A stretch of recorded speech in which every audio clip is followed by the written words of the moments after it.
President and CEO of Public Service Company of Colorado, the Xcel Energy Company here in Colorado. Mr. Eves, thanks for taking some time to sit with us. Today you spoke a lot about the things that you guys have been doing around smart grid with the pilot in Boulder and around demand side management with the $200 to $300 million that you're spending going forward. Talk to me about what you see as your top priorities over the next 3 years. Probably there's priorities on different fronts. On the supply mix, priority is implementing the rest of our resource plan, bringing more wind projects online, the Clean Air, Clean Jobs whole program with replacing about 900 megawatts of old coal-fired generation with new gas-fired production facilities. There's new state-of-the-art emission controls on Pawnee and Hayden, kind of retooling. That's a lot of investment in our production fleet. That's one track. Another track is building transmission to the renewable zones of the state. Another track is energy efficiency. The $200 to $300 million I talked about was for all of Xcel. We do a little less than $100 million in Colorado, but that's growing, increasing goals every year.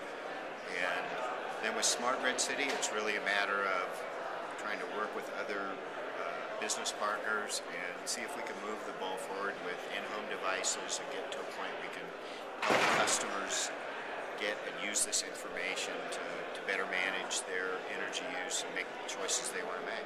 Yeah, and so you had mentioned that one of your first questions was, where's the iPhone app? Right. What can I do? What would you like to see in terms of what other things get developed? How would you like to see your customers engaging with Smart Grid City? Half of what we set out to prove or study at Smart Grid City was upstream of the meter. It was on our distribution system, and we know that, out of the 30 or 40 things that we looked at on the grid, that it's going to make sense to do things in the future on the rest of our grid, and probably for other utilities to automate, predict failure of equipment, all those kind of things. So that part, I think we're at the point of commercializing it and starting to roll it out into the rest of our territory. In-home and with customer information, it's more challenging. We're having trouble finding the in-home devices and working. It's not something that we personally develop. We need to partner with other companies that can bring that technology to bear, and we can change our pricing to reflect, hourly cost changes or, time of day cost differences. But there's a ways to go to get it to a point where it's customer friendly and easy to use, like most of the apps I use on my phone. Yeah. And so you focused on the benefits that Smart Grid City has had in terms of the T&D and on the generation side. I think that maybe that has not been captured or as well understood by the general public because it's something that's harder to understand. How would you characterize that benefit? What would you say is the biggest win that has come out of Smart Grid City from the T&D side? For the T&D side, a lot of different applications or value propositions we looked at that all kind of roll into a reliability bucket. If we can predict when a transformer is going to overload, if we can automatically switch once we know customers are out, we can restore service to sometimes all those customers. Before rolling a truck, we could have a field personnel show up to do the switching. Those kind of things are great benefits. Our average customer experiences a little over an hour of outage a year, somewhere around 70 minutes per year on average. Most of that comes from the operation of our distribution lines.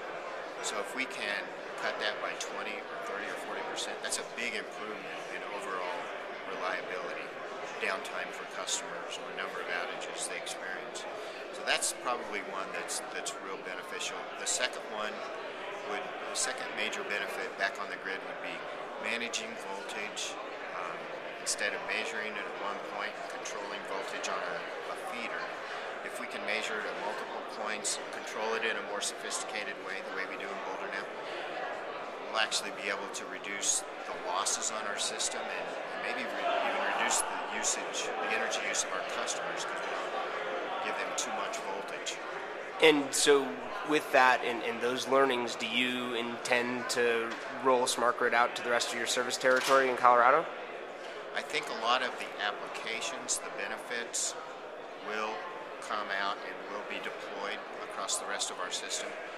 You won't see one giant leap forward with all of them at once. We'll find the most cost-effective, opportunistic areas to do certain kinds of distribution automation or DVO, like voltage optimization, or other applications. Some of the other utilities that we heard from today have talked about that they are doing a full rollout. Every meter within their customer base will be switched to AMI. Why are you not pursuing that path?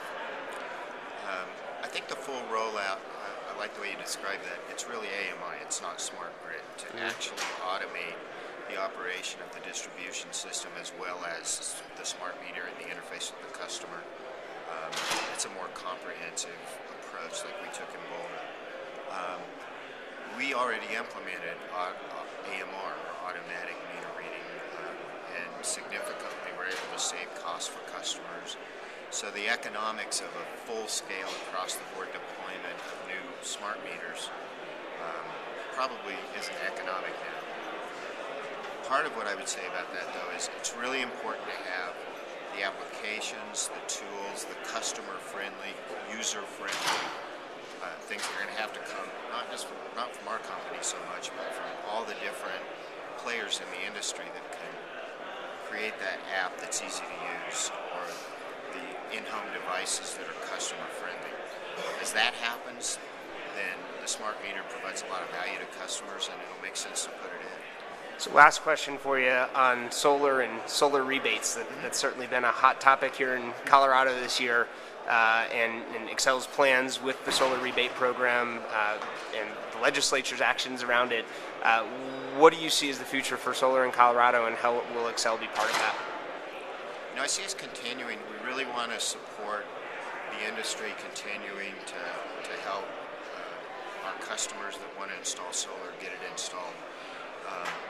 Clearly, we overachieved. We, not just the company, but frankly all the solar industry. We reached forward and kind of hit 2017-18 type compliance requirements, and we'll be there in 2012. We need to balance the fact that our customers are paying up to 2% more. All of our customers are paying that 2% more in order to fund those rebates and those incentives. And I think it's really important for us to tee up for the commission, all the other parties to look at this and say, what is the right balance? Should the company be, should Xcel be reducing the 2% surcharge, or should we blow past and dramatically exceed the renewable standard? Or where in between should we be? And that's something